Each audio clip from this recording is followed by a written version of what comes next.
ભારત સરકાર દ્વારા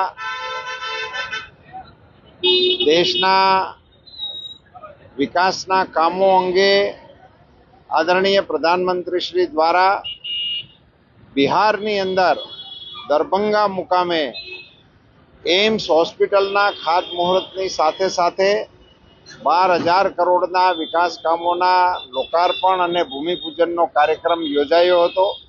આ મહત્વાકાંક્ષી કાર્યક્રમની સાથે સાથે એક ખૂબ જ અગત્યનો કાર્યક્રમ જન ઔષધિ કેન્દ્રનો રેલવે સ્ટેશનોની સાથે રેલવેના પ્લેટફોર્મ ઉપર જન ઔષધિ કેન્દ્રોની પ્રસ્થાપના કરવા માટેનું એક સુંદર આયોજન થયું છે। આજે દેશભરમાં વિવિધ રેલવે સ્ટેશનોની અંદર 18 જેટલા જન ઔષધિ કેન્દ્રોનો આજથી શુભારંભ થઈ રહ્યો છે। મને કહેતા આનંદ થાય છે કે એ પૈકીનો એક જન ઔષધિ કેન્દ્ર રાજકોટના રેલવે સ્ટેશન ઉપર પણ પ્રારંભ થઈ રહ્યો છે। એના લોકાર્પણ કાર્યક્રમમાં અહીંના સાંસદ અમારે રામભાઈ, અહીંના ધારાસભ્યશ્રીઓ ઉદયભાઈ, અમારા રમેશભાઈ, ડૉક્ટર દર્શિતાબેન સહિત ગણમાન્ય આગેવાનોની હાજરીમાં રેલવેના વરિષ્ઠ અધિકારીઓની ઉપસ્થિતિમાં સંપન્ન થયો છે।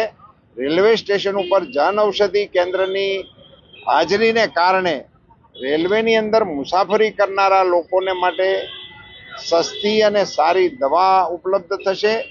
ઉપરાંત આ સ્ટોરની જન ઔષધિ કેન્દ્રની લાભ રાજકોટના નાગરિકો માટે પણ ઉપલબ્ધ છે। રેલવે સ્ટેશન ઉપર જન ઔષધિ કેન્દ્રનું હોવું એક નવા જન ઔષધિ કેન્દ્રનું નવું સરનામું રાજકોટવાસીઓને રેલવેના આ કાર્યક્રમ મારફત મળ્યું છે। ધન્યવાદ।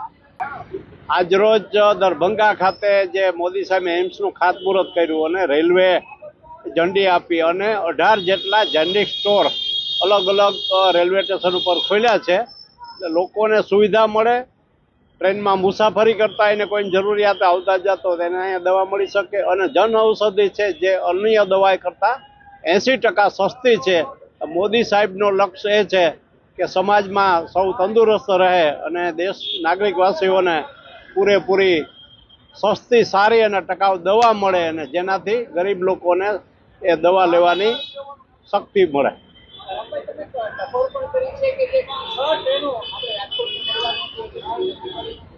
એ વાત સાચી છે। અમારા જે તે વખતના રાજ્ય મિનિસ્ટર હતા આપણા બેન શ્રી દર્શનાબેન જરદોશ, એનીએ ટ્વીટ કરીને પણ કીધું હતું, મને પણ રૂબરૂ મળ્યો ત્યારે રજૂઆત કરી ત્યારે હા પાડી હતી। એટલા માટે કે રેલવે સ્ટેશન કાલુપુરમાં રિનોવેશન મોટે પાયે ચાલે છે અને ત્યાં પાર્કિંગની જગ્યા નથી ટ્રેનની, એટલા માટે રાજકોટ શિફ્ટ કરવાના હતા અને અમારી ડિમાન્ડ મુજબ 6 ટ્રેન આપવાના હતા। ઉપરાંત હરિદ્વારની જે રેગ્યુલર ટ્રેન છે જે વીકમાં એક વખત જાય છે રાજકોટથી, એને બદલે અમારી ડિમાન્ડ એ હતી કે એ ટ્રેન અમને ડેઇલી મળે। હાજી, આ મેં ટકોર એ કરી છે। હમણાં એમને કીધું કે તમારી પાસે જે કંઈ પેન્ડિંગ હોય એની લિસ્ટ અને જે વિગત મને આપો।